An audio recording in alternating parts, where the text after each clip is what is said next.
Donc c'est l'anesthésie qu'on fait le plus. Il y a 30 millions de césariennes par an, donc c'est la chirurgie la plus fréquente. Et c'est l'anesthésie qu'on exerce la plus dans notre contexte, que ce soit privé ou public, ou je pense même au CHU. Donc c'est une chose qu'on fait chaque jour, mais il y a beaucoup de questionnements, ce n'est pas aussi simple. Et puis les complications dans cette anesthésie sont très graves, parce que c'est une patiente qui est jeune, qui est venue pour procréer, pour un événement heureux, et quand ça finit par un drame, donc il faut vraiment maîtriser cette technique. Alors, puisqu'on parle d'histoire, si on voit l'historique de l'évolution des techniques anesthésiques, on voit que dans le temps, il y avait 40% d'âgés. Ça, c'est pas très loin, c'est les années 90. Et puis à partir des années 2000, il y a un déclin en faveur de l'ALR. On voit dans la flèche en rouge que le taux de césariennes augmente. Il y a plus de césariennes. Actuellement, on est dans les 20%, 25%. Avant, c'était 10%. Et parallèlement à l'augmentation de ce taux de césarienne, il y a une diminution de l'ALR. On voit dans la première série qu'on est passé de 40% en urgence à 11%. Cette évolution persiste et on arrive pratiquement à un taux de 3%. Donc, dans les séries françaises qui font beaucoup de péridurale, le taux d'anesthésie générale est de 3%. D'accord ? Donc, cette première partie, c'est pour voir l'intérêt de l'ALR et de l'AG dans la césarienne. Pourquoi on essaie d'éviter l'anesthésie générale dans la césarienne? Donc, finalement, l'AG est faible et en déclin, c'est grâce à l'utilisation précoce des techniques périmédulaires. Donc, c'est essentiellement dans les services où on utilise de l'analgésie péridurale. Alors, pourquoi on a eu cette tendance à préférer l'ALR? Pourquoi on s'est éloigné un peu de l'AG? Ça, c'est les registres d'assurance qui donnent beaucoup d'éléments d'assurance américains, la mortalité, donc il y a des registres, et quand on les voit de façon rétrospective, on a vu que les patients qui ont été faits sous AG ont une mortalité qui est très grande par rapport à celle sous ALR. Donc c'est de là que venait l'idée que peut-être l'AG est morbide en obstétrique. Dans les années 2000, cette morbidité a diminué, mais c'est parce qu'on utilisait plus l'ALR pour les comorbidités sévères. Alors pourquoi on a peur de cette anesthésie générale? Ça, c'est une image classique. Ça, c'est une parturiente au milieu du travail. Au début du travail, elle était malompathie 2. À la fin du travail, elle était malompathie 4. Ça, c'est frappant. J'aime bien que cette image garde dans l'esprit quand on fait de l'obstétrique. Le cercle en rouge, c'est le taux de malompathie 3 et 4. C'est pratiquement 40% à 50%. Donc, le message, c'est que dans l'obstétrique, il faut évaluer. Si tu as vu la patiente au 3e trimestre, ça t'apparaît une intubation facile. Elle est sur la table opératoire, il se peut que ce soit une intubation impossible. C'est le premier message. Le deuxième message, c'est que les facteurs prédictifs d'intubation difficile, ça ne vaut rien en obstétrique. Vous avez 79% d'intubations difficiles qui sont non reconnues par des critères classiques. Tu as une patiente malompathie 1, distance thyromontonnière acceptable, mais ça ne veut rien dire en obstétrique. Donc on a 79% la sensibilité est très diminuée dans ce cas. On a aussi l'échec d'intubation, qui est de 1 sur 400, ce qui apparaît très peu, mais quand une maternité fait 400 césariens par mois, par exemple, quand on n'arrive pas à intuber une patiente du tout, c'est un grand échec, donc c'est un drame. Et donc le deuxième message, c'est que c'est déjà, il faut réévaluer, et puis l'intubation, elle est difficile, l'intubation est difficile à prédire en obstétrique. Un troisième point, c'est des cas particuliers, je cite l'obésité. Alors dans l'obésité, si une femme, regardez la première courbe, si une femme a une obésité morbide, un IMC à 50, et elle est en travail, si je fais une pré-oxygénation parfaite, j'ai que 2 minutes pour intuber. J'espère que je suis clair. IMC à 50, au cours du travail, je la passe en césarienne, je la fais sous AG. Je fais mon induction, si je n'intube pas au bout de 10 minutes, c'est le point A, j'ai 60% de saturation. Donc, dans ces cas, et j'ai cité au début que 6 parturientes parmi 8, c'est la mortalité dans la Grande-Bretagne, étaient obèses, étaient faites sous AG. Donc, c'est un éditorial que j'aime bien, il est assez ancien, mais est-ce qu'on pourra finalement se passer de l'AG? C'est un objectif, c'est un souhait. Alors pour faire ça, déjà les inconvénients de l'AG, à part les voies aériennes, il y a la mémorisation maternelle, il y a la dépression du nouveau-né, et il y a les effets des agents volatiles sur le tonus utérin et sur le nouveau-né. Donc pour pouvoir augmenter le taux de l'ALR, il faut créer un environnement favorable à la pratique de l'ALR, c'est-à-dire la péridurale pour toutes les femmes si on peut, mais essentiellement pour les femmes où il y a un risque de passage en césarienne. Et dans ce cas, si on a une optimisation parfaite, des modèles parfaits, on pourra arriver à un taux qui est inférieur à 1%. Peu de pays font ça.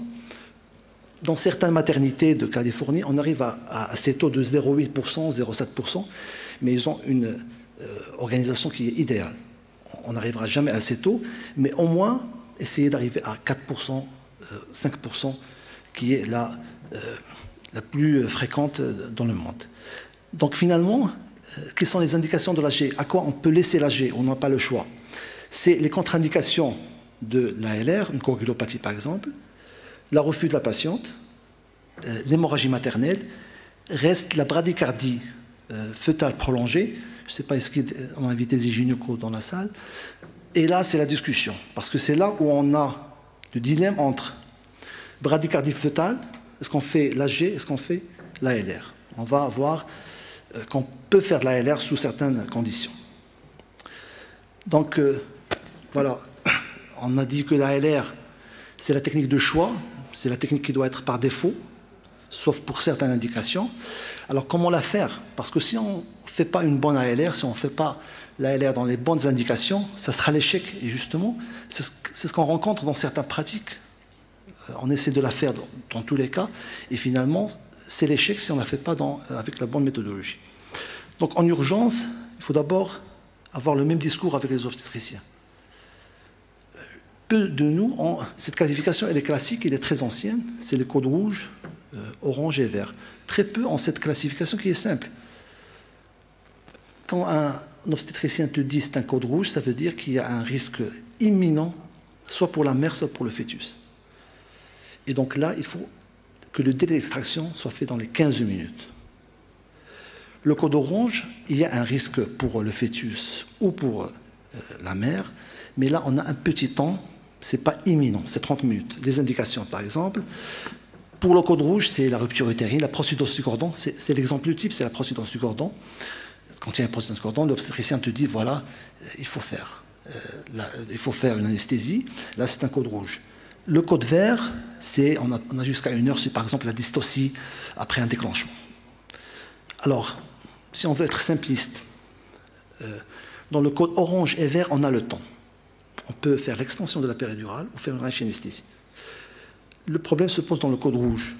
Et c'est là où on peut améliorer les pratiques des maternités ou de l'anesthésie obstétricale. Si on arrive à faire le maximum d'ALR dans les codes rouges, on va automatiquement faire moins d'AG. Donc, on va voir pourquoi on peut faire de l'ALR dans le code rouge, mais à condition qu'on ait une très bonne organisation. Parce que finalement, peut-être qu'on est un petit peu plus rapide avec l'AG, mais est-ce que ça vaut le coup? Est-ce que cette rapidité va être projetée sur le pronostic? Je suis plus rapide avec l'AG qu'avec une extension de la péridurale, mais peut-être que le pronostic fœtal est le même. J'espère que je suis assez clair. Je vais faire vite avec l'AG, mais peut-être que je suis plus nocif pour le fœtus. Et donc, finalement, les dernières études, on trouve qu'on peut faire avec de l'anesthésie péridurale, on est aussi rapide qu'une AG, mais à condition qu'on ait une bonne organisation. On ne peut pas la faire dans une maternité qui ne fait pas régulièrement de péridurale, il n'y a pas un circuit, on ne pourra pas jamais faire ça, on va voir les délais. Mais si on a une très bonne organisation, on peut être aussi rapide avec une extension anesthésique de la péridurale qu'avec une AG, sans pour autant avoir les effets néfastes de l'AG. Donc là, c'est une étude qui a été très bien faite, qui est récente, en 2019. On voit les délais moyens, pour une grande série quand même, c'est 400, je pense plus de 400 patientes, et encadré en bleu, on voit les moyennes Pour une péridurale, c'est 9 minutes entre la décision et l'incision. C'est le temps qu'on utilise en obstétrique, en anesthésie obstétricale. Le temps de la décision de césarienne à l'incision. Donc c'est 9 minutes pour une péridurale et c'est 11 minutes pour une AG. Le souci, c'est quand on a un échec de péridurale. Parfois, on a un échec de péridurale. Même dans ce cas, même quand on convertit en AG, le temps est de 14 minutes. Et donc, dans cette série, on a pratiquement tout le temps fait des ALR en moins de 15 minutes.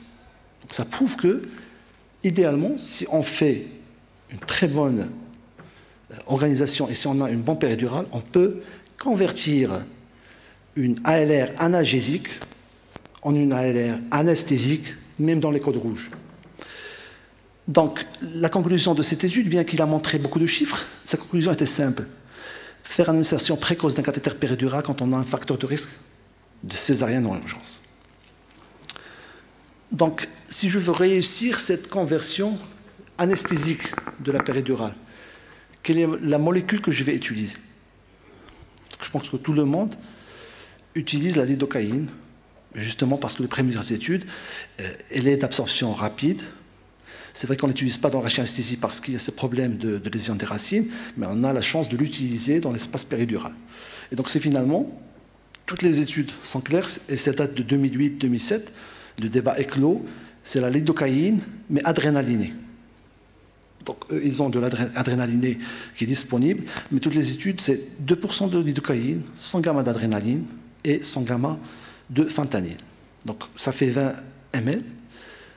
Concrètement, l'idée, c'est de mettre 10 ml dans le box et 10 sur la table. Ça dépend de l'organisation et du parcours de la parturiente. La même chose, une grande méta-analyse qui montre que la lidocaïne plus l'adrénaline est la plus efficace, que ce soit avec la Fanta ou sans Fanta. Et dans le tableau en bas à gauche, quand on met de la fentanyl, c'est nettement mieux que sans fentanyl. Donc c'est les mêmes conclusions. Deuxième chose, si on a un code orange, si on a le temps, ce n'est pas la peine de mettre de la lidocaïne, on peut mettre de la ropivacaïne, qui est la plus adaptée dans le contexte obstétrical. Donc, quand on a un échec de l'extension anesthésique, pourquoi on a cet échec? Si on veut, il y a des facteurs de risque où on n'est pas responsable, c'est une parturiente de grande taille, de jeune âge, mais les choses qui reviennent à chaque fois, c'est le nombre de bolus administrés. Si vous faites une péridurale et que ça marche bien, on peut convertir. Mais si vous sentez que la péridurale, vous mettez plus de bolus que d'habitude, que ça traîne un peu, il ne faut pas essayer de la convertir en anesthésie. Donc, pour réussir l'anesthésie péridurale, il faut une détection précoce d'une analgésie adéquate. Si c'est une femme qui a une grossesse gémellaire, par exemple, et qui a des facteurs de risque, si je sens que je mets des bolus à chaque fois, il faut replacer le cathéter. Il faut vraiment qu'il y ait une analgésie parfaite par le cathéter. Et dans ce cas, je peux espérer, s'il y a une césarienne, la convertir en anesthésie péridurale. Et puis, il faut évaluer l'efficacité de cette anesthésie chirurgicale. On va voir comment. Donc, il y a les recommandations du CARO du 2021, parce que le problème des échecs de l'ALR, il n'y avait pas de guideline. Tout le monde tâtonnait. Vous faites une rachis, ça ne marche pas. Est-ce que tu vas refaire une deuxième rachis? Est-ce que tu vas faire une rachis à petite dose? Est-ce que tu vas faire l'AG? Est-ce que tu vas faire un peu de propofol? Je pense que personne n'a la réponse. Le CARO, avec la SFAR en 2021, a eu le courage de traiter cette question et de sortir des guidelines qui sont très clairs. Et donc, ils ont tranché, voilà ce qu'on va faire, voilà ce qu'il faut faire. Alors, dans ce cas, ils ont insisté sur le test à la pince, chose qu'on faisait toujours, le test à la pince avant l'incision. Donc, il est validé scientifiquement. Il faut le faire avant de commencer l'incision. Comment évaluer cette efficacité?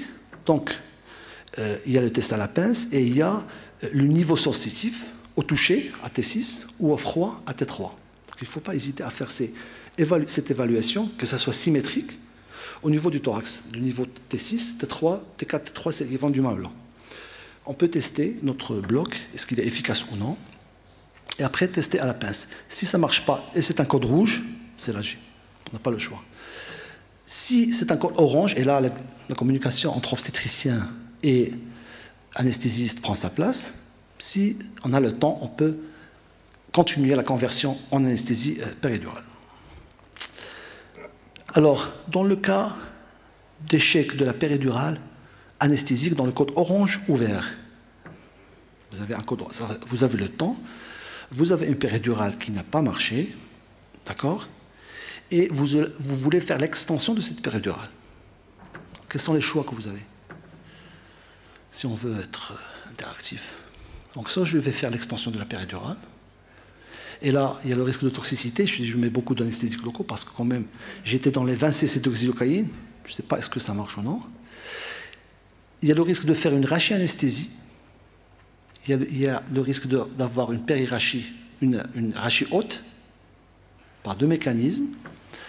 Parce qu'il y a une compression du sac spinal par le liquide au niveau du péridural. Donc ça va faire monter le liquide, l'anesthésique locale, ça va faire une rachie haute. Et en plus, j'ai fait un trou dans le sac spinal qui va faire rentrer le liquide. Et donc, si j'ai une anesthésie péridurale qui n'a pas marché, et derrière elle, j'ajoute une rachianesthésie à des doses classiques, il y a un risque de rachie totale. Donc là, c'est un peu discuté. L'idéal, c'est de faire une périrachie combinée.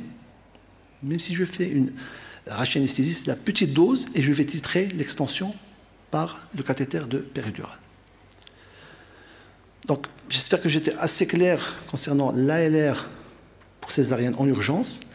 Donc, en résumé, l'AG, c'est le refus de la patiente, c'est l'échec de l'ALR, les contre-indications de l'ALR. Reste le code rouge. Bien sûr, si je n'ai pas de péridurale, c'est une AG. Si j'ai une péridurale, il faut que l'analgésie soit parfaite. Et il faut bien sûr respecter les conditions qu'on a dit pour pouvoir plutôt faire la plupart des malades sous ALR. Alors qu'en est-il pour l'ALR pour césarienne programmée, qu'on fait pratiquement chaque jour, qui paraît très simple. Mais il y a toujours des dilemmes. Des gens mettent des morphiniques, des gens ne le mettent pas. Si le kiné, il met de la morphine, son collègue dans la clinique, il ne met pas de morphine, donc on a ces discussions. Bon, c'est un exemple. Mais c'est vrai que dans notre pratique, même au CHU, en privé, en public, il y a des gens qui ont peur de mettre de la fentanyl parce que peut-être qu'il y aurait une dépression respiratoire la nuit. Et donc, ce n'est pas très clair dans l'esprit des gens. J'ai eu des discussions parallèles. Donc, on va essayer un peu de revoir des choses qui nous paraissent simples, mais qui demandent une réflexion quand même. Donc, la drogue de choix, c'est tout le monde va s'accorder, c'est la bupivacaïne. Mais la bupivacaïne, on la met pour les blocs tronculaires, alors que ce n'est pas la drogue de choix. Justement parce qu'on n'a que la bupivacaïne. Quand la chirocaïne va venir, on va mettre de la chirocaïne ou de la ropivacaïne pour les blocs. Mais pour la césarienne, la bupivacaïne est la drogue de choix. Donc, dans 2 ans, même si vous avez de la ropi ou vous avez de la chiro, mettez de la bupivacaïne pour la césarienne parce que c'est la plus efficace. On s'est éloigné un peu dans les blocs de la bupivacaïne parce que c'est une toxicité cardiaque. Justement, la chirocaïne, c'est juste un dérivé ou un équivalent de la bupivacaïne avec moins de toxicité cardiaque. Et donc la bupivacaïne est la plus intéressante, la plus efficace dans toutes les études. Si on veut faire la conversion, on peut faire du rachis avec la ropivacaïne, avec la chiro. La chiro, c'est la même dose, mais pour la ropi, il y a cette puissance qui est de 0,59. Donc je dois multiplier, je dois diviser par 0,59. Donc finalement, la bupi est l'anesthésique de choix. Est-ce qu'on doit utiliser l'hyperbare ou la normobare?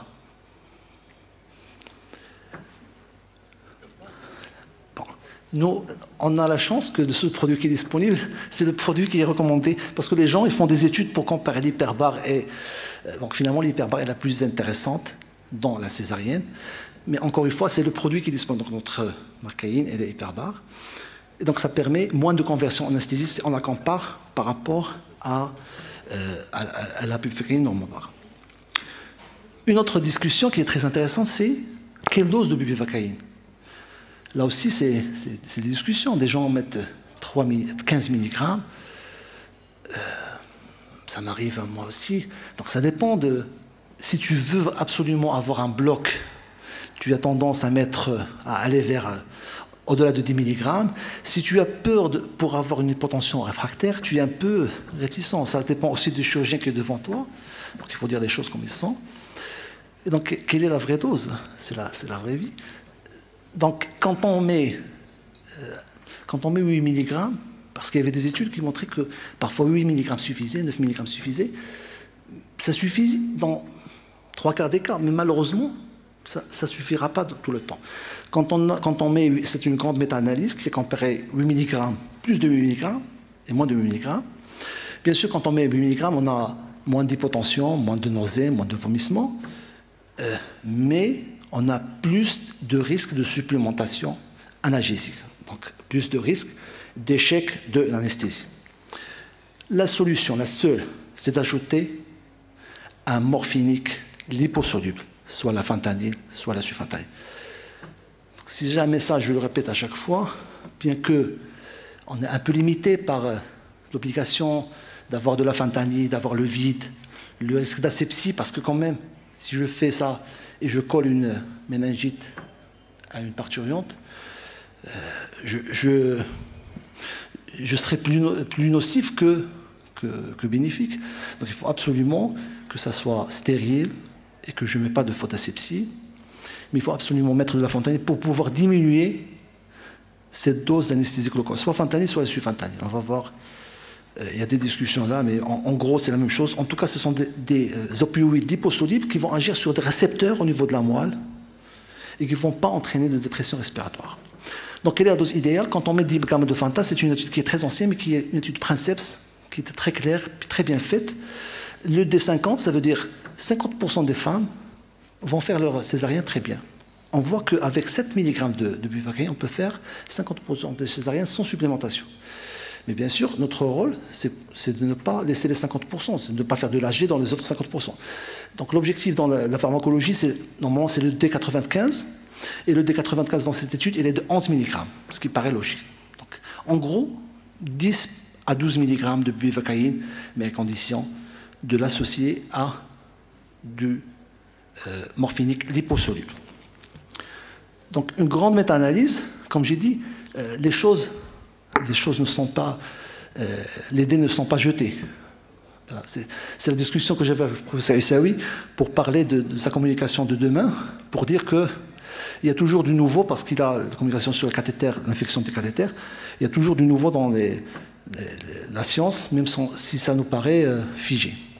Donc 2020, en anesthésia-analgésia, une grande méta-analyse qui comporte 17 études randomisées contrôlées, 1064 patientes, et là aussi, c'est en faveur de l'utilisation de la fentanyl, et paradoxalement, on a moins de nausées et moins de vomissements quand on utilise la fentanyl.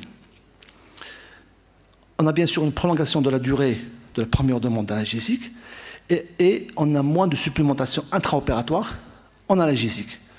Le NNT, ça veut dire le nombre de patients que je dois traiter pour avoir cette efficacité, c'est 4. Donc si je mets de la fentanyl, je la mets le premier patient, deuxième, troisième, le quatrième, si je ne l'avais pas mis, je l'aurais endormi durant la césarienne. Donc c'est quand même énorme. Donc en résumé, ça permet une analgésie, je parle de la fentanyl et de la sulfentanyl, des opioïdes lipophiles. Ça permet une analgésie opératoire adéquate, donc il n'y a pas de modification des paramètres néonataux, parce que ça peut ne paraître, c'est de la morphine, est-ce qu'il y a une absorption? Il n'y a pas d'absorption majeure, il y a une toute petite absorption intratécale, et donc il n'y a pas de pronostic fœtal associé. Et la seule chose, c'est le prurite, mais on peut s'en passer par des petites doses, par exemple pour le sulfentanyl, mettre 1,5 au lieu de 2,5 gamma. Et la même chose, il y a moins de nausées et de vomissements en ajoutant un morphinique liposoluble. Donc, on est clair, bupivacaine hyperbare, entre 10 et 12 mg avec un morphinique liposoluble. Est-ce qu'il faut faire de la morphine intratécale? Alors là aussi, il faut clarifier les choses. La morphine intratécale, c'est pour l'analgésie post-opératoire. Ce n'est pas pour optimiser la durée d'installation, optimiser l'analgésie péropératoire. Mais je vais le faire au début de l'anesthésie pour césarienne. À quelle dose? Là aussi, une grande étude ancienne, mais qui a tranché le débat. La courbe à gauche, c'est la consommation de morphine. En rouge, très grande consommation de morphine intraveineuse, quand on ne met pas de morphine intratécale. Les autres couleurs, moins de morphine intraveineuse quand on met de la morphine intratécale. Mais c'est la même chose, que tu mets 100, 200, 300, c'est la même chose. Sauf que, à droite, c'est le prurite en fonction de la dose de morphine intrathecale. Tu es à 100, tu as un peu de prurite, tu es à 200, tu as plus, et vice-versa. Et donc la dose la plus idéale, à mon sens, c'est 100. Il y a des gens qui mettent 80 et des gens qui mettent... Mais 100, c'est la dose où tu as le moins de prurite et l'efficacité qui est maximale. Alors, là aussi, c'est prouvé dans d'autres études. Ça, c'est la consommation de morphine à gauche. Quand on compare une petite dose, vraiment, le carreau est au milieu. Petite dose contre grande dose, c'est la même consommation de morphine dans les 24 heures. La seule chose, c'est que tu vas demander la morphine un peu plus tardivement quand tu as une grande dose de morphine intrathecale. Mais ça ne change rien sur la consommation des 24 heures. D'accord? Mais dans la courbe à gauche, à droite plutôt, tu as beaucoup de prurite. Donc c'est le même raisonnement, ça sort dans toutes les méta-analyses, il faut aller vers 100 gamma. Alors la question que tout le monde va demander, bon, ça a été un atelier ou interactif, il m'a dit, eh ben, est-ce que tu feras de la morphine intrathecale et tu vas envoyer la patiente aux étages. Et s'il te fait une dépression respiratoire? Donc ça, c'est une vraie question. Moi, j'ai dit que la fentanyl ne va pas entraîner, donc ne va pas... Ça veut dire qu'on peut la faire. Le risque, il est extrêmement minime. Mais pour la morphine, le risque, il est minime, mais il n'est pas nul. Parce que c'est une morphine qui va se résorber lentement. Il n'est pas liposoluble.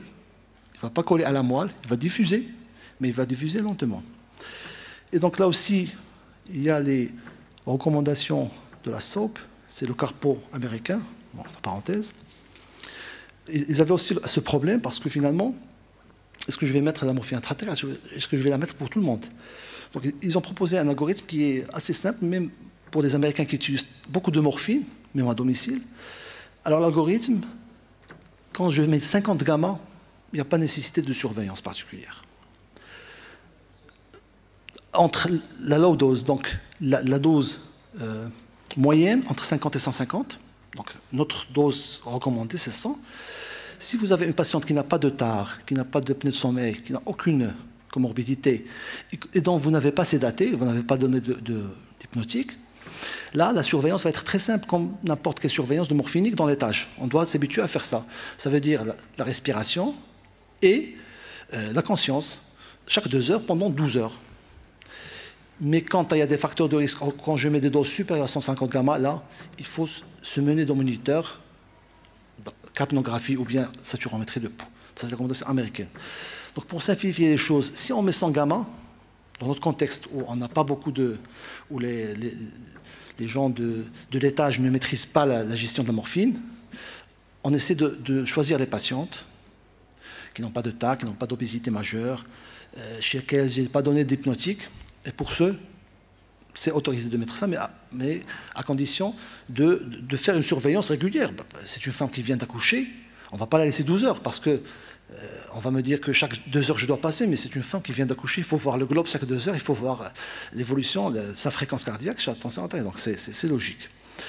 Donc voilà, pour ces doses-là, c'est autorisé de faire, mais à condition de faire cette surveillance pendant 12 heures. Bien sûr, tout ça, ça va s'inscrire dans une analgésie post-opératoire.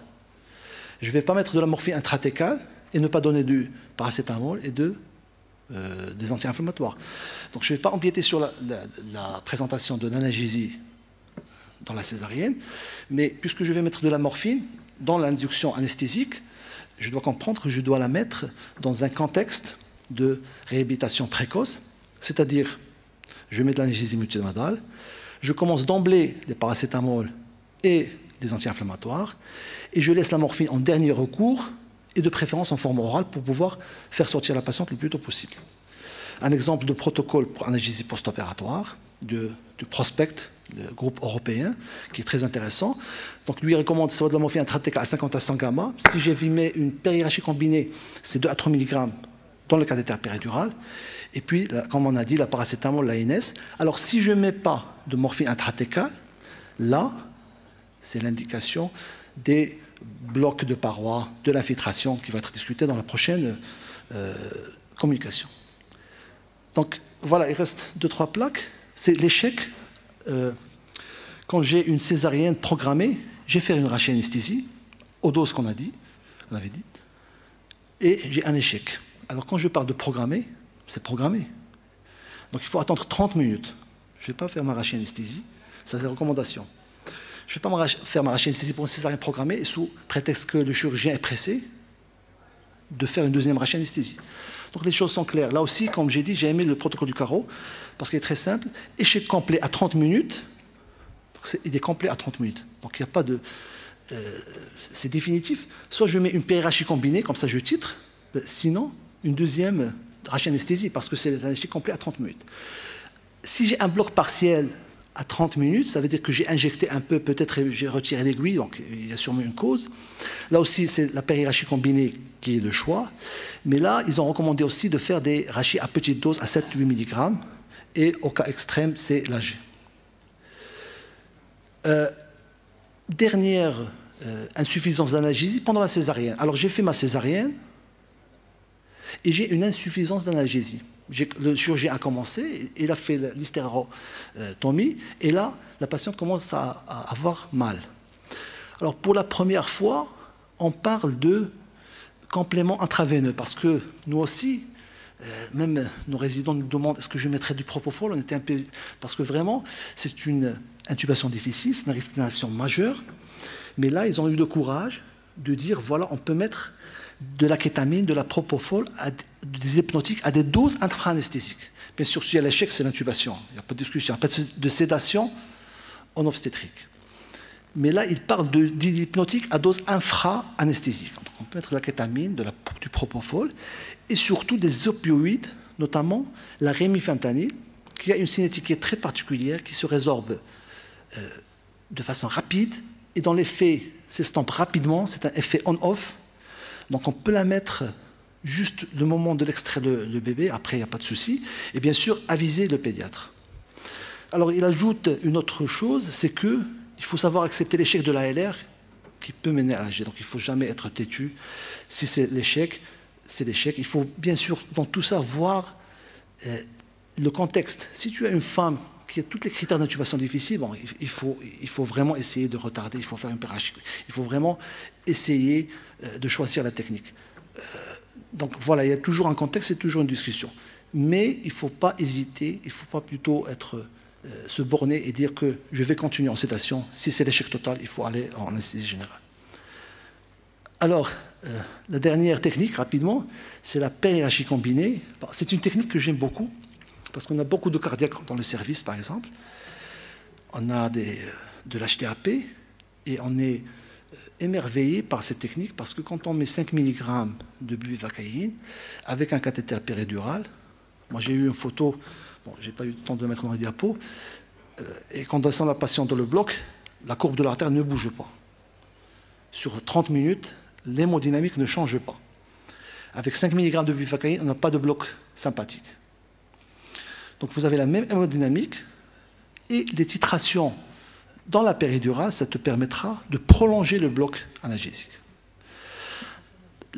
L'intérêt de la périrachie combinée, c'est que déjà vous avez une installation qui est rapide par l'effet de l'arachie, première des choses. Donc moins d'hypotension, moins de nausées, et j'ai la possibilité de prolonger le bloc. Le seul inconvénient, c'est que j'ai un cathéter qui n'est pas testé, parce que je suis obligé de mettre je ne pourrai pas le tester, puisque ça va faucher la technique. Les meilleures indications, c'est des césariennes de longue durée. Ce n'est pas très fréquent, mais par exemple des patientes qui ont été opérées pour des chirurgies pelviennes, par exemple, des obésités morbides, ça c'est une indication. Deuxième indication, c'est les comorbidités majeures. Une cardiaque, par exemple, une femme qui a une HTAP majeure, qui a un RM très serré, ou avec des risques d'intubation difficiles, tu peux aller avec une périrachie combinée. Dans le temps, on disait que c'était l'AG pour la valvulopathie sténosante, mais maintenant, toutes les RM qu'on a, pour la majorité, on les met sous périrachie combinée. Donc, en résumé, le meilleur cocktail, donc finalement c'est un cocktail, je dirais que pour l'anesthésie spinale, c'est la bupivacaïne de 10 à 12 mg, plus de la fentanyl, puisqu'on a très peu d'utilisation de la sulfentanyl, plus de la morphine à 100 gamma. Pour l'anesthésie péridurale, c'est 20 cc de lidocaïne, de la ropi si ce n'est pas très urgent, et éventuellement de la bupivacaïne, mais que ça soit adrénaliné à 100 gamma, avec de la fentanyl et la périarchie combinée pour le comorbidité majeure et pour les césariennes de longue durée. Donc, en résumé, l'ALR doit être la technique de référence, mais pour que ça soit la technique de référence, je dois créer un environnement favorable dans les maternités pour que je puisse la convertir en anesthésie péridurale. Durant le travail, c'est l'ALR, comme j'ai dit, l'anesthésie épidurale, la rachianesthésie. Si je n'ai pas de cathéter, je peux mettre de la rachianesthésie durant le travail, mais à condition que ce soit un code orange ou un code vert. Et pour les césariens programmés, c'est la rachianesthésie. Alors, je suis répétitif, mais je pense que c'est le message de cette présentation. L'anesthésie générale, uniquement pour les codes rouges qui n'ont pas de cathéter. Si j'ai un cathéter et une bonne organisation, je peux aller en ALR, même dans le code rouge. C'est le refus de la patiente. Chez l'échec ou contre-indication à l'anesthésie péridurale. Donc il faut laisser l'anesthésie générale à ses seules indications. Je vous remercie.